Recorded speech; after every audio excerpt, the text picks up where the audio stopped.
ಯಾರಮ್ಮ ನಿಮಗೆ ಸಂಧಾನ ಮಾಡಿದವರು? ಇವತ್ತು ಮಹಿಳಾ ಸಂಘದಲ್ಲಿ ಗಂಡಂದ್ರನ್ನ ಹಿಡಿತದಲ್ಲಿ ಹೇಗೆ ಇಟ್ಕೊಳ್ಬೇಕು ಅನ್ನೋದ್ರ ಬಗ್ಗೆ ಚರ್ಚೆ ನಡೀತು. ಗಂಡನ ಜುಟ್ಟು ನಮ್ ಹಿಡಿತದಲ್ಲಿ ಇದೆ, ಇನ್ ಮುಂದೇನು ಅವ್ರ ಜುಟ್ಟು ನಮ್ ಹಿಡಿತದಲ್ಲೇ ಇರುತ್ತೆ ಅಂತ ನಾವು ವಾದನ ಮಾಡಿಸಿದ್ವಿ. ನಿಮ್ ಹಿಡಿತದಲ್ಲೇ ಇದೆ ಬಿಡಿ. ಅದಕ್ಕೆ ಈ ಪ್ರಶಸ್ತಿ ಕೊಟ್ಟಿರೋದು. ಗಂಡಂದಿರ ಜುಟ್ಟು ನಮ್ ಕೈಯಲ್ಲಿದೆ ಅನ್ನೋದನ್ನ ಮಹಿಳಾ ಸಂಘದವರೆಲ್ಲ ಒಪ್ಕೊಂಡಿದ್ದಾರೆ ರೀ. ಅಲ್ಲ ರೀ, ಇದಕ್ಕೆಲ್ಲ ಪ್ರಶಸ್ತಿ ಕೊಡ್ತಾರಾ? ಹೌದು ರೀ, ಪ್ರಶಸ್ತಿ ತಗೊಂಡ್ಮೇಲೆ ನಮ್ ಜವಾಬ್ದಾರಿಗಳು ಜಾಸ್ತಿ ಆಗುತ್ತೆ. ಅಂದ್ರೆ ನಿಮ್ ಜುಟ್ಟು ನಮ್ ಕೈ ಕೊಟ್ಟು ಬಾಯಿ ಮುಚ್ಕೊಂಡಿರಿ ಅಂತ.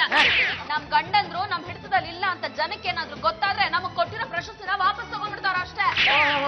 ಹಾಗಾದ್ರೆ ನಿಮ್ಮ ಮಹಿಳಾ ಸಂಘಕ್ಕೋಸ್ಕರ ನಾವು ತಗ್ಗಿ ಬಗ್ಗೆ ನಡಿಬೇಕಾ? ಹೋ ರೀ, ಇಷ್ಟು ವರ್ಷ ನಾವ್ ನಿಮಗ್ ತಗ್ಗಿ ಬಗ್ಗೆ ನಡೆದಿಲ್ವಾ? ಈಗ ನಿಮ್ ಸರ್ದಿ. ನಾವ್ಯಾರಿಗೂ ತಲೆ ಬಗ್ಸ್ ನಡೆಯಲ್ಲ. ನಮ್ಮ ತೇಜೋವಧೆ ಮಾಡಕ್ ಪ್ರಯತ್ನ ಪಟ್ರೆ ನಿಮ್ಮ ಜುಟ್ಟು ನಮ್ ಕೈಲಿರುತ್ತೆ. ನಿಮ್ ಗಂಡ ನಿಮ್ನ ಹ್ಯಾಗ್ ನಡೆಸ್ಕೊಳ್ತೀರಾ, ಹ್ಯಾಗ್ ಬೆಂಡೆತ್ತೀರಾ ಅಂತ ಒಂದ್ಸಲಿ ನೋಡ್ಬೇಕು ಅಂತ ಆಸೆ ಆಗಿದೆ ಅಂದ್ರು. ಹಾಗಾದ್ರೆ ಪ್ರಾಕ್ಟಿಕಲ್ಸ್ ಇದೆಯಾ? ಊರಿ ಅವ್ರು ಬಂದಾಗ ಸ್ವಲ್ಪ ತಗ್ಗಿ ಬಗ್ಗಿ ನಡ್ಕೊಳ್ಳಿ, ಇಲ್ಲ ಅಂದ್ರೆ ನಮ್ಮ ಮಹಿಳಾ ಸಂಘದವ್ರು ನಿಮ್ ಮೇಲೆ ತಿರುಗಿ ಬಿದ್ಬಿಡ್ತಾರ ಅಷ್ಟೇ. ನಾವ್ ಹೆಂಗಸ್ರು ಸಿಕ್ಕಾಬಟ್ಟೆ ಫಾಸ್ಟ್ ಇರ್ತೀವಿ, ಏನಾದ್ರೂ ಹೇಳಿದ್ರೆ ಚಕ್ ಅಂತ ಕ್ಯಾಚ್ ಮಾಡ್ಕೊಂಡ್ಬಿಡ್ತೀವಿ. ಅದೇ ಗಂಡಸ್ರು ನಮ್ ಥರನೇ ಇಮಿಡಿಯೇಟ್ ಆಗಿ ಕ್ಯಾಚ್ ಮಾಡ್ಕೊಳ್ಳೋ ಹಾಗೆ ನನ್ನ ಹತ್ರ ಕೆಲವೊಂದು ಟೆಕ್ನಿಕ್ಸ್ ಇದೆ, ಅದನ್ನ ನಾನು ನಿಮ್ಗೆ ಹೇಳ್ಕೊಡ್ತೀನಿ. ಬಡ್ಡಿ ರೊಕ್ಕ ಎಲ್ಲಾರು ಹೆದರ್ಕೊಂಡ್ ರೊಕ್ಕ ಕೊಟ್ಬಿಟ್ರೆ ಯಾಕೋ ನೀನ್ ಕ್ಲಾಸ್ ಹೇಳೋದವ್ರಿಗೆ ಗೊತ್ತಾಗೈತಿ. ಗಂಡಂದಿರ ಕಪ್ಪಿ ಮುಷ್ಟಿಯಿಂದ ನೀವು ಆಚೆ ಬನ್ನಿ. ಅವ್ರನ್ನ ಯಾವತ್ತಿದ್ರೂ ಅವಲಂಬಿಸ್ಬೇಡಿ. ಮತ್ತೆ ದುಡ್ಡು ಮನೆ ಖರ್ಚು ನನ್ ಹಾಗೆ ದುಡಿರಿ, ಬಡ್ಡಿ ವ್ಯವಹಾರ ಮಾಡಿ. ನಮಗ್ ಬಂಡವಾಳ ಏನ್ ಸಿಗುತ್ತೆ? ಬಾರು ಅವರು ಸ್ವಲ್ಪ ಬಡ್ಡಿ ಪಾಠ ಹೇಳ್ಕೊಡೆ. ನೋಡಿ, ಗಂಡನ ಹತ್ರನೇ ಹೋಗಿ ನಂಗೊಂದು 10,000 ರೂಪಾಯಿ ಕೊಟ್ರೆ ಮುಂದಿನ ತಿಂಗಳು ಕೊಡ್ತೀನಿ ಅಂತ ಕೇಳಿ, ಅದನ್ನ 5% ಬಡ್ಡಿಗೆ ಬಿಡಿ. ತಿಂಗಳಿಗೆ 500 ರೂಪಾಯಿ ಬಂತ. ಅಂದ್ರೆ ನಾವು ಬಡ್ಡಿ ವ್ಯಾಪಾರ ಶುರು ಮಾಡ್ಬೇಕು ಅಂತ ಹೇಳ್ತಿದ್ದೀರಾ?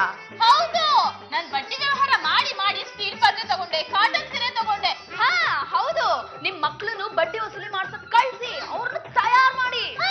ನನ್ ಮಗನ್ ತಲೆಗೆ ಓದ್ ಹತ್ತದೇ ಇಲ್ಲ, ಏನೇ ಕೆಲ್ಸ ಕೊಟ್ರು ಕರೆಕ್ಟ್ ಮಾಡ್ತಾನೆ. ಹಾಗಿದ್ರೆ ನಿಮ್ ಮಕ್ಳನ್ನ ನಮ್ಮ ಮನೆ ಕಳಿಸ್ಬಿಡಿ, ನಮ್ ಸ್ವಲ್ಪ ಪಾಠ ಹೇಳ್ಕೊಡ್ತಾನೆ. ಅಕ್ಕಪಕ್ಕದ ಜನ, ಊರಿನ ಜನ ಎಲ್ಲ ಕ್ಯಾಕರ್ಸ್ ಮುಗಿತಾ ಇದಾರೆ. ನಮ್ಮ ಹೆಂಡತಿಯರು ಬಡ್ಡಿ ದುಡ್ಡು ಕೊಡೋದು, ಮಕ್ಕಳನ್ನ ಉಸುಲಿ ಕಳ್ಸೋದು, ಏನ್ ಚೆನ್ನಾಗಿರುತ್ತೆ ಸರ್? ಮನೆಯಲ್ಲಿ ಗುಂಡಾಗಿರಿ ಶುರುವಾಗಿದೆ. ನನ್ನ ಮಗ ಹೆದರ್ಸ್ತಾನೆ, ದುಡ್ಡು ಕೊಡ್ಲಿಲ್ಲ ಅಂದ್ರೆ ಹೊಡಿಕೆ ಬರ್ತಾನೆ. ನಿಮ್ ಕಷ್ಟ ಏನು ಅಂತ ನನಗೆ ಗೊತ್ತು, ಅದಕ್ಕೋಸ್ಕರ ಪೊಲೀಸ್ ನಾನು ಬರಕ್ ಹೇಳಿದೀನಿ. ಅವ್ರು ಬಂದು ನಮ್ಗೆ ಸಹಾಯ ಮಾಡ್ತಾರೆ. ಯಾಕೆ ದೂರು ಸರ್? ಫೋನಲ್ಲೆಲ್ಲ ಹೇಳದ್ನಲ್ಲ. ಅಷ್ಟೇನಾ? ಸಾಲ್ದ ಸರ್? ಸರ್, ಮೀಟರ್ ಬಡ್ಡಿ ವ್ಯವಹಾರ ಶುರು ಮಾಡ್ಕೊಂಡಿದ್ದಾರೆ. ವಸೂಲಿಗೆ ಮಕ್ಕಳನ್ನ ಬಿಡ್ತಾ ಇದಾರೆ, ಅವ್ರಿಗೆ ಟ್ರೈನಿಂಗ್ ಬೇರೆ ಕೊಡ್ತಾ ಇದಾರೆ ಸರ್. ಸರ್, ಈ ರೀತಿ ಎಲ್ಲ ಮಾಡ್ಬೇಡಿ ಅಂತ ಹೇಳಿ ಸರ್. ಹೇಗೆ ತಪ್ಪು ಅಂತ ಹೇಳಕ್ಕಾಗುತ್ತೆ? ನನ್ನ ಹೆಂಡತಿ ನನಗೆ ಬೆಂಡೆತ್ತದು ನಿಜಾನೇ. ಹೆಂಡತಿರು ನಮ್ಮನ್ನ ನಿಂಬೆ ಹಣ್ಣು ಮಾಡ್ಕೊಂಡು ಹಿಂಡ್ತಾ ಇದಾರ್ರಿ. ಸರ್, ನಮ್ ಬದುಕು ಚಿತ್ರಣ ಆಗ್ತಿದೆ ಸರ್, ನಾವ್ ಯಾರಿಗೆ ದೂರ ಕೊಡೋದು? ನೋಡಿ, ಬೇಕಾಗಿದ್ರೆ ಪಬ್ಲಿಕ್ ಇಂಟ್ರೆಸ್ಟ್ ಲಿಟಿಗೇಷನ್ ಹಾಕೊಳ್ಳಿ. ಕೋರ್ಟಿಂದ ಆರ್ಡರ್ ಬಂದ್ರೆ ಒಬ್ಬೊಬ್ರನ್ನೇ ಒಳಗಡೆ ಹಾಕ್ತೀನಿ. ಇನ್ನೊಂದು ವಾರದ ಬಡ್ಡಿ ಕೊಡ್ಲಿಲ್ಲ, ಗಡಿ ಫಾರ್ ಮಾಡ್ಬಿಡ್ತೀನಿ. ಹೇಳ ಸುಬ್ಬು, ಈ ಕ್ಲಾಸ್ ನ ಸ್ಟಾಪ್ ಮಾಡು. ಪಾರು, ಕೋರ್ಟಿನ ನೋಟಿಸ್ ಬಂದಿದೆ ಕಣೆ. ಕೋರ್ಟಿನ ನೋಟಿಸ್? ಹಾ, ಈ ತರ ಕ್ಲಾಸ್ ನ ಮಾಡಬಾರ್ದು, ಇದನ್ನ ಮುಂದುವರಿಸಿದ್ರೆ ಕ್ರಿಮಿನಲ್ ಅಫೆನ್ಸ್ ಆಗುತ್ತೆ, ಈ ಶಾಲೆನ ಕೂಡ್ಲೆ ಮುಚ್ಚಿ ಅಂತ ನೋಡು, ಕೋರ್ಟಿನ ನೋಟಿಸ್ ಕಳ್ಸಿದಾರೆ. ಪಾರ್ವತಿ ವೈಶಾಲಿ ಅಂದ್ರೆ ಯಾರ್ರಿ? ಇಬ್ರನ್ನ ಅರೆಸ್ಟ್ ಮಾಡೋದಕ್ಕೆ ವಾರೆಂಟ್ ಬಂದಿದೆ. ನಾವ್ ಮನೇಲೇ ಇಲ್ಲ ಅಂತ ಹೇಳಿ ನೋಟಿಸ್ ನ ವಾಪಸ್ ಕಳ್ಸಕ್ಕಾಗಲ್ವಾ? ಸಾಧ್ಯ ಇಲ್ಲಮ್ಮ. ಯಾಕೆ ಸಾಧ್ಯ ಇಲ್ಲ ಸರ್? 8-9 ಸರಿ ಮಂತ್ರಿಗಳು ಸಿಕ್ಕಿಲ್ಲ ಅಂತ ನೋಟಿಸ್ ನ ವಾಪಸ್ ಕಳ್ಸಿದ್ದೀರಾ? ಅಣ್ಣ ಹಜಾರೆ ಅವರು ಎಲ್ಲ ಕಡೆಯಿಂದ ಜಾಡಿಸ್ತಾ ಇದಾರೆ.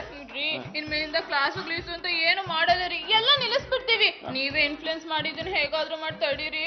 ಸರಿ, ಹಾಗಾದ್ರೆ ತಗೋ ಫೋನು, ಒಡಿ ಮಹಿಳಾ ಸಂಘಕ್ಕೆ ಕ್ಲಾಸ್ ನ ನಿಲ್ಸಿದೀವಿ ಅಂತ ಹೇಳು. ಹಲೋ ಅನುಷಾ ಅವ್ರೆ, ನಾನ್ ಪತಿ ಪರಮೇಶ್ವರನ್ ಪತ್ನಿ ಪಾರ್ವತಿ ಮಾತಾಡ್ತಾ ಇರೋದು. ನನ್ ಕ್ಲಾಸ್ ಎಲ್ಲ ಮಾಡಲ್ಲ, ನೀವು ಬರ್ಬೇಡಿ. ಹೌದು, ಕೋರ್ಟಿಂದ ಆದೇಶ ಆಗಿದೆ. ನೋಡಿ, ಇನ್ನೊಂದ್ ವಿಷಯ, ಗಂಡಂದ್ರ ಸುದ್ದಿಗೆ ಯಾರು ಹೋಗ್ಬೇಡಿ. ಈ ವಿಷಯನ ಮಹಿಳಾ ಸಂಘದಲ್ಲಿ ಎಲ್ರಿಗೂ ತಿಳಿಸಿ. ಇವತ್ ನಾನ್ ಬರಲ್ಲ ರೀ, ಕೋರ್ಟಿಗೆ ಹೋಗ್ಬೇಕು. ಬಾಯ್. ಬರ್ತೀವಿ.